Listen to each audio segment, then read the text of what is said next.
¿Qué es el trazo? Si nos fijamos en las definiciones de la palabra trazo, encontraremos comentarios como el siguiente. El trazo es una línea o raya. Según Google, el trazo es una línea o raya hecha al escribir o dibujar. Wikipedia nos dice por su lado que se puede entender por trazo cada una de las rectas y curvas que componen una letra, en cuyo caso, por ejemplo, la letra L se compone de dos trazos, o bien el conjunto de rectas y curvas que se escriben sin levantar el lápiz, o cualquier otro instrumento que se utilice para este efecto. En general vemos que la palabra trazo viene a ser un sinónimo de línea o raya, o que puede ser un conjunto de líneas agrupadas en una sola imagen. Pero ¿es esto verdad?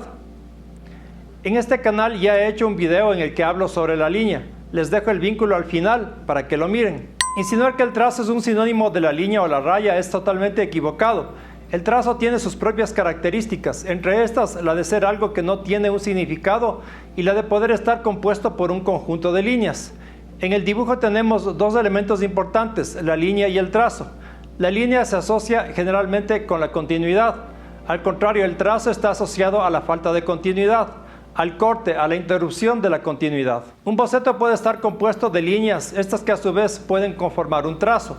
El boceto puede ser este mismo, un solo trazo, o puede ser un conjunto de trazos y por lo tanto también la conjunción de cientos o miles de líneas. Si escribimos la letra L, podemos distinguir que esta tiene dos líneas, una horizontal y otra vertical. Son dos líneas que se han cruzado para dar forma a la letra. Sin embargo, podría tratarse también de una línea quebrada en la que vamos a encontrar ángulos, vértices, puntos desde los que se podría partir para la creación de otra letra o incluso un dibujo. La letra L no es un trazo, es una línea o el conjunto de dos líneas que se cruzan en un punto específico. Para que la letra L se transforme en un trazo, deberá tener un elemento adicional a la línea. Este es una continuidad dada en la discontinuidad. Me explico. En el trazo encontramos el corte, la interrupción y la espontaneidad, es decir, no encontramos la continuidad. Sin embargo, es la continuidad la que le da sentido. La continuidad en este caso no es parte integral del trazo, sino que es lo que lo complementa. Le permite ser de alguna manera. Debido a la aparente continuidad que presenta el trazo, es que nos resulta posible distinguirlo en un dibujo. De lo contrario, esto sería imposible. La continuidad es para el trazo como el tiempo lo es para la altura, el largo y el ancho de un objeto. En el dibujo y la pintura, e incluso en el teatro y otras formas de arte, se suele utilizar el término trazo para ejemplificar lo espontáneo, aquello que denota algo esencial. En la pintura y el dibujo se lo asocia a la forma, aunque en realidad no sea el trazo la forma misma. La forma es el conjunto de trazos y por lo tanto el conjunto de cientos o miles de líneas y puntos. Una cosa es entonces el trazo, otra el dibujo y otra la línea. El trazo tiene una temporalidad que es siempre inmediata. Es lo que hace que, por ejemplo, un boceto adquiera frescura. Si en una pintura no notamos el efecto del trazo, esto significará que ésta no tiene un fondo, es decir, que no tiene un contenido virtual que la hace ser algo en un instante y no en otro. Una pintura sin trazo puede existir, pero será aburrida. Es lo que podemos ver en el arte conceptual o el minimalismo. El trazo está asociado además a la capacidad de poder ejecutarlo. Así como un elefante puede dibujar o pintar, así el ser humano también lo puede hacer. El trazo es una cualidad innata, es algo que se hereda. Es además una herramienta evolutiva importante que permitió al Homo sapiens desarrollar la cultura. El trazo fue inicialmente el precursor de la línea y de la letra. Antes de que existiera la palabra, existió el trazo.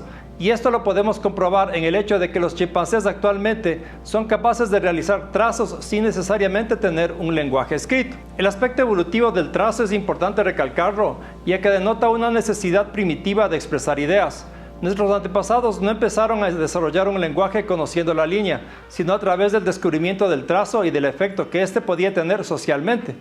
De allí que, por ejemplo, en muchos casos se hayan encontrado huellas de manos en vez de dibujos de manos. En las cavernas de Altamira y otras vemos que nuestros antepasados colocaban sus manos sobre la roca y luego lanzaban el polvo de color, para que así quede plasmada la imagen. Trataban entonces de transmitir una idea a través de una imagen que no era todavía el trazo, pero que ya lo anticipaba. En las mismas cavernas podemos ver trazos que dan forma a dibujos de antílopes, etc. Y es justamente el trazo y no la línea lo que caracteriza a los dibujos en las cavernas. De la misma manera podemos notar que el trazo es esencial poder reconocerlo en una pintura o un dibujo, ya que este será una clara referencia de lo más íntimo del mensaje que el artista ha querido transmitir. Una cosa es entender la línea, el conjunto de líneas que forman una pintura, Y otra muy diferente es poder comprender la función del trazo que se expresa en y con esas mismas líneas. Si el trazo es un rasgo evolutivo, podrían tenerlo también otros seres vivos. Si vemos lo que hace una araña, cuando construye todo un entramado complejo de líneas y formas, podemos ver allí que hay un trazo. No hay lenguaje, no hay palabra y no hay dibujo, pero hay trazo, hay aquello que es esencial mostrar para transmitir un mensaje. En el caso de la tela de araña, lo que tenemos es una trampa que el insecto construye para capturar a otros y así poder alimentarse.